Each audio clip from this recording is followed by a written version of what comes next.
Hello குட்டீஸ், நம்ம fluid lesson பார்த்துட்ருக்கோம். ஸோ இந்த செஷனில் என்ன இருக்குன்னு பார்க்கலாம் வாங்க.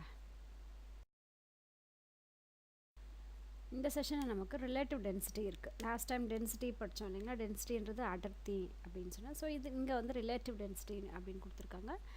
We can compare the densities of two substances by finding their masses. So ரெண்டு பொருளுடைய டென்சிட்டியை வச்சு நம்ம கம்பேர் பண்ணலாம். இப்போ வாட்டரோடைய டென்சிட்டி எவ்வளோ, ஆயிலோடைய டென்சிட்டி எவ்வளோ, கெரசனோட டென்சிட்டி எவ்வளோ அப்படின்னு சொல்லிட்டு 2-3 பொருளை வச்சு நம்ம அதோடைய டென்சிட்டியை வந்து நம்ம கம்பேர் பண்ணலாம். எதை வச்சு அப்படின்னா அந்த பொருளோட மாஸ்.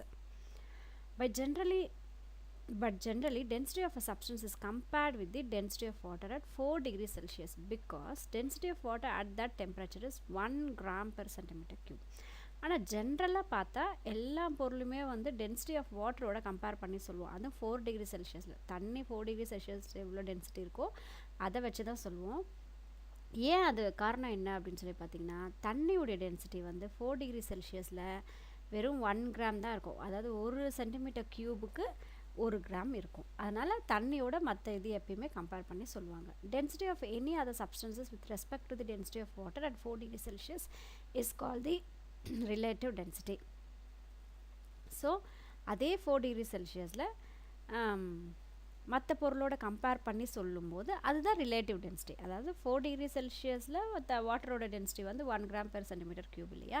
அப்போது அதே 4 டிகிரி செல்சியஸில் மற்ற பொருள், இப்போ ஃபார் எக்ஸாம்பிள் கெரோசன் எடுத்துக்கிறோம்னு வச்சுக்கோங்களேன். கெரோசனுடைய டென்சிட்டி எவ்வளோன்னு பார்ப்பாங்க. அப்போ அதுக்கு ஒரு சர்டன் கிராம்ஸ் பெர் சென்டிமீட்டர் க்யூப்னு வரும் இல்லையா, அதுதான் ரிலேட்டிவ் டென்சிட்டி அப்படின்னு சொல்கிறாங்க.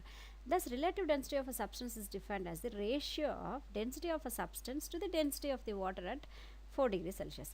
So, அப்போ எப்படி கண்டுபிடிக்கலாம் நம்ம ரிலேட்டிவ் டென்சிட்டி அப்படின்னு சொல்லி பார்க்குறோம் அப்படின்னா, ஒரு பொருளுடைய டென்சிட்டி, இப்போது ஃபார் எக்ஸாம்பிள் கெரோசன் சொன்னோம் இல்லையா, அப்போ கெரோசனுடைய டென்சிட்டி எவ்வளோ அப்படின்றத மேலே எழுதிக்கலாம். கீழே என்ன எழுதிக்கலாம் அப்படின்னா, டென்சிட்டி ஆஃப் வாட்டர், அந்த வாட்டருடைய டென்சிட்டி 4 டிகிரி செல்சியஸ் நமக்கு தெரியும் இல்லையா, அதாவது 1 கிராம் பெர் சென்டிமீட்டர் க்யூப், அதை வந்து நம்ம எழுதிக்கலாம். அப்போ அது ரெண்டுத்தையும் டிவைட் பண்ணிக்கிட்டிங்கன்னா அதுதான் நம்மளோட ரிலேட்டிவ் டென்சிட்டி. ஸோ எப்பயுமே கீழே கான்ஸ்டண்ட்டாக வாட்டரோட டென்சிட்டி 4 டிகிரி செல்சியஸை நம்ம அது கான்ஸ்டண்ட்டாக அப்படியே வச்சுக்கணும். We know that density is equal to mass by volume. இதுக்கு முன்னாடி செஷனில் பார்த்தோம் இல்லை, டென்சிட்டி அப்படின்றது mass by volume அப்படின்னு பார்த்தோம். அப்போது therefore relative density is equal to mass of the substance. இப்போ தான் நம்ம பார்த்தோம் density of substance பார்த்தோம் இல்லைங்களா. ஸோ டென்சிட்டி ஆஃப் சப்ஸ்டன்ஸ்னாலும் மாஸ்னாலும் ஒன்று தான். ஸோ மாஸ் ஆஃப் தி ரெண்டும் ஒன்றும் இல்லை, but more or less. Mass of the substance அப்படி இல்லைனா வால்யூம் ஆஃப் தி சப்ஸ்டன்ஸ்னு சொல்லிக்கலாம், இல்லை டென்சிட்டி ஆஃப் தி சப்ஸ்டன்ஸ்னு சொல்லிக்கலாம். ஸோ மூணுமே ரைட்டு தான்.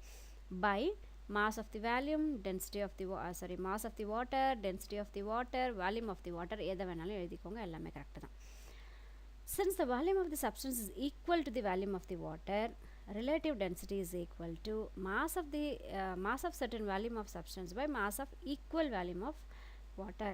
இல்லை ஒரு பொருளுடைய வால்யூம் வந்து வாட்டருடைய வால்யூம்க்கு ஈக்குவலாக இருக்கும்போது ரிலேட்டிவ் டென்சிட்டி என்ன சொல்கிறாங்க அப்படின்னா, ஒரு பொருளுடைய அந்த பொருளுடைய வால்யூம் அதோட அந்த வாட்டருடைய வால்யூமை வந்து அவங்க டிவைட் பண்ணி போடும்போது ரிலேட்டிவ் டென்சிட்டி வந்துடும்.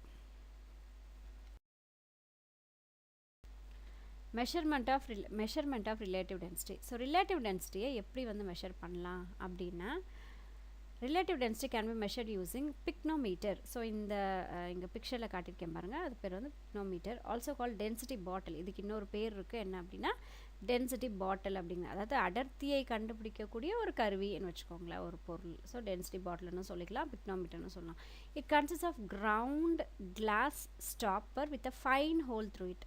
ஸோ இதில் என்ன இருக்கும் அப்படின்னா, ஒரு கிளாஸ் ஸ்டாப்பர் இருக்கும், அதில் சின்னதாக ஹோல்ஸ் இருக்கும். The function of the hole in the stopper, அந்த ஸ்டாப்பர்ன்றது அது மேலே வச்சு மூடுறோம் இல்லையா, அது அந்த ஸ்டாப்பருடைய வேலை என்ன அப்படி சொல்லி பார்த்தீங்க அப்படின்னா, when the bottle is filled and the stopper is inserted, the excess liquid rises through the hole. So இப்போ பாட்டில் ஃபுல்லாக ஏதோ ஒரு லிக்விடை ஃபில் பண்ணியாச்சு, அந்த ஸ்டாப்பர் எடுத்து மூடிடும். ஒரு மூடி மாதிரி தானே ஸ்டாப்பர்ன்றது, ஒரு மூடி மாதிரி தானே. அப்போ அதை எடுத்து க்ளோஸ் பண்ணும்போது, இன்சர்ட் பண்ணிடும் போது அந்த எக்ஸஸ் லிக்விட் எக்ஸ்ட்ரா, இப்போ நம்ம இன்னும் ஊற்றிக்கிட்டே இருக்கோம், அந்த பாட்டில் அவ்வளோதான் பிடிக்கும், அதுக்கு மேலே பிடிக்காதுன்ற வாட்டர்லாம் என்ன ஆகும், அந்த ஹோல்ஸ் வழியாக கீழே வந்து வந்துடும் பாருங்கள். Through the whole the stopper is inserted, the excess water rises to the hole and runs down outside the bottle. So அந்த ஹோல் வழியாக வெளியே வந்து பாட்டிலுக்கு வெளியே அந்த தண்ணி போயிடும். By this way the bottle will always contain the same volume of whatever the liquid is filled in. அப்போது எந்த லிக்விட் அதுக்குள்ளே போட்டாலும் ஒரே அளவு தான் அது வந்து தனக்குள்ளே வச்சுக்கும். எக்ஸஸாக இருக்கக்கூடியது எல்லாத்தையும் அது வெளியே விட்டுரும். Provided the temperature remains constant. அப்போது டெம்பரேச்சரையும் அது அப்படியே கான்ஸ்டண்ட்டாக மெயின்டைன் பண்ணிகிட்ருக்கோம். thus the density of a given volume of a substance to the density of the equal volume of referred substance is called relative density or specific gravity of the given substance. So ஒரு given volume of substanceனால் ஒரு கொடுத்துருக்கிற ஒரு பொருளுடைய டென்சிட்டியும் அதே ஈக்குவலாக இருக்கக்கூடிய refer பண்ணியிருக்கக்கூடிய சப்ஸ்டன்ஸுடைய டென்சிட்டியும் ஈக்குவலாக இருந்தால் அதுதான் வந்து ரிலேட்டிவ் டென்சிட்டி அப்படின்னு சொல்கிறாங்க. அதுக்கு இன்னொரு இது என்னென்னா specific gravity of a given சப்ஸ்டன்ஸ்னு சொல்லுவாங்க. ரிலேட்டிவ் டென்சிட்டின்றதும் ஒன்று தான், specific gravity of a given substance அப்படின்றது ஒன்று தான். If the referred substances is water, then the term specific gravity is used. இப்போ இதோட இதை கம்பேர் பண்ணலாம் அப்படின்னு சொல்லி கம்பேரிஷனில் வாட்டர் கொடுத்துருக்காங்கன்னு வச்சுக்கோங்க. ரெஃபர் சப்ஸ்டன்ஸ் வந்து வாட்டராக இருந்துச்சு அப்படின்னா ஸ்பெசிஃபிக் கிராவிட்டி அப்படின்றத யூஸ் பண்ணுறாங்க. thus the ratio of the mass of the given volume of a substance. So ரேஷியோன்னு வந்து டிவிஷன் அந்த மேலே ஒரு கீழே ஒன்று போட்டுக்கிறோம் இல்லையா, அதை வந்து ரேஷியோவில் கொண்டு வந்து நீங்கள் எழுதும் போது ஒரு கொடுத்துருக்கக்கூடிய ஒரு பொருளுடைய மாஸ்க்கும் அதே ஈக்குவல் வேல்யூம் ஆஃப் வாட்டருக்கும் இருக்கக்கூடிய ரேஷியோ தான் வந்து ரிலேட்டிவ் டென்சிட்டி அப்படின்னு சொல்கிறாங்க. சார் பாருங்கள், the ratio of the mass of a given volume of substance to the போது கீழே லைன் போட்டு கீழே கூட எழுதிக்குதா mass of the equal volume of water at 4 degrees Celsius. அதே மாஸோட தண்ணி ஆனால் என்ன டிகிரி செல்சியஸ்னால் 4 டிகிரி செல்சியஸில் சொல்லும் போது அதை வந்து நம்ம ரிலேட்டிவ் டென்சிட்டி அப்படின்னு சொல்கிறோம். ஸோ கம்பேரிஷன் தான் ரிலேட்டிவ் டென்சிட்டின்றது ரெண்டு பொருளை கம்பேர் பண்ணுறது தான். Floating and sinking. Floating and sinking. ஃப்ளோட்டுன்னா மிதக்கிறது, சிங்க்னா முழுகிறது, அவ்வளோதான். when an object will sink or whether an object will sink or float is in a liquid is determined by the density of the object.